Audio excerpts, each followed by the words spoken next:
शिक्षक मार्गदर्शिकेच्या सहाय्याने या ठिकाणी माझ्याकडे इयत्ता दुसरीचा वर्ग आहे, तर त्यामध्ये हा विद्यार्थी त्याच्याकडून ही माहिती सगळी अशा पद्धतीने भरून घेतली. आपल्याला प्रत्यक्ष वर्गात ह्या प्रगतीपत्रकात कशा नोंदी करायच्या ते आपण पाहतो. त्याच्यामध्ये हे पान दिलेलं नाही, परंतु त्या मार्गदर्शिकेनुसार मी आणि माझे कुटुंब फोटो हा सुद्धा हे पान तिथं पाहिजे होतं, पण त्यांनी दिलेलं नाही. असू दे, आपलं काम सोपं.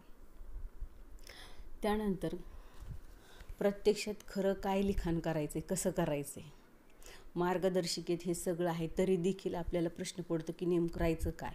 तर क्षेत्र 1 आहे विद्यार्थी विकास क्षेत्र घेतलं आहे, शारीरिक शिक्षण. आपण टप्प्याटप्प्याने 5-6 क्षेत्रांचं आपण पाहणार आहोत. आज मी पहिल्या ह्याच्यातलं दाखवणार आहे, तुम्हाला सांगणार आहे विकास क्षेत्र शारीरिक शिक्षण विषय. या ठिकाणी अभ्यासक्रमाचे जे ध्येय दिलेले 3, त्यातलं मी 2 नंबरचं घेतलेले. बालके ज्ञानेंद्रियाची कुशाग्रता विकसित करतात. तर यासाठी ज्या क्षमता घेतल्यात त्या 2. या ठिकाणी सत्र पहिली क्षमता लिहायच्यात आपल्याला. मी आधीच सांगितले शिक्षक मार्गदर्शिकेमध्ये किंवा नवीन ह्याच पुस्तिकेबरोबर मिळालेली शिक्षक मार्गदर्शिका आहे, त्यामध्ये क्षमता दिलेल्या आहेत आपल्याला त्या विकास क्षेत्राच्या. तर या ठिकाणी हे क्षमता लिहिलेल्या आहेत CG2.4 आणि CG2.5, म्हणजे 4 आणि 5 नंबरची मी क्षमता घेतलेली. त्यासाठी विद्यार्थ्यांची घेतलेली कृती उपक्रम अगदी थोडक्यात हे करायची आहे की त्या मुलांसाठी आपण कुठली कृती उपक्रम त्या क्षमतेशी ते ध्येय विकसित करण्यासाठी घेतली, आणि मूल्यांकनासाठीचे प्रश्न.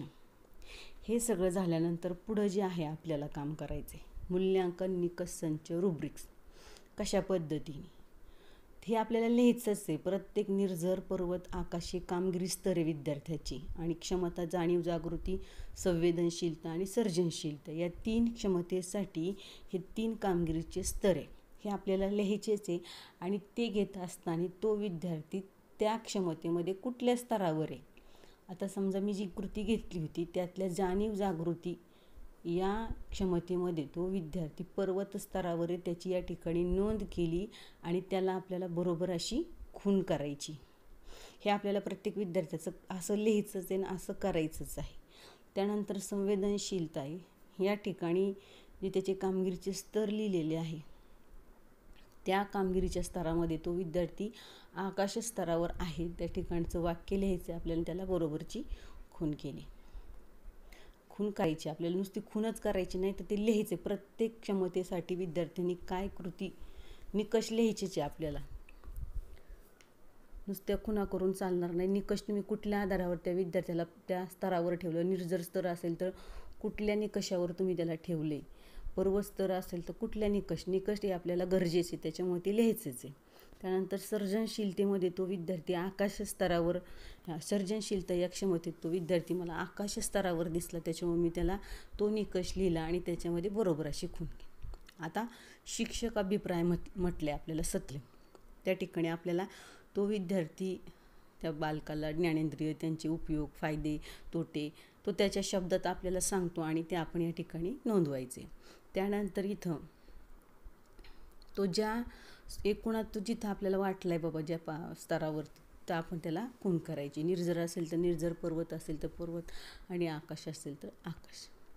अशा पद्धतीने विद्यार्थ्यांची मी म्हणजे हे प्रगतीपत्रक प्राप्त व्हायच्या आधीच मी हे तयार केलं होतं.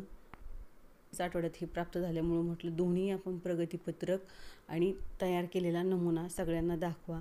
हा भाग थोडक्यात पहिल्या विकास क्षेत्राचा. पुढचा नक्कीच दुसरं क्षेत्र असणार आहे आपलं, त्याच्यावरती नवीन व्हिडिओ तयार करण्यात येईल. धन्यवाद. आपल्याला ही माहिती उपयुक्त ठरेल किंवा याचा आपल्याला निश्चित फायदा होईल. धन्यवाद.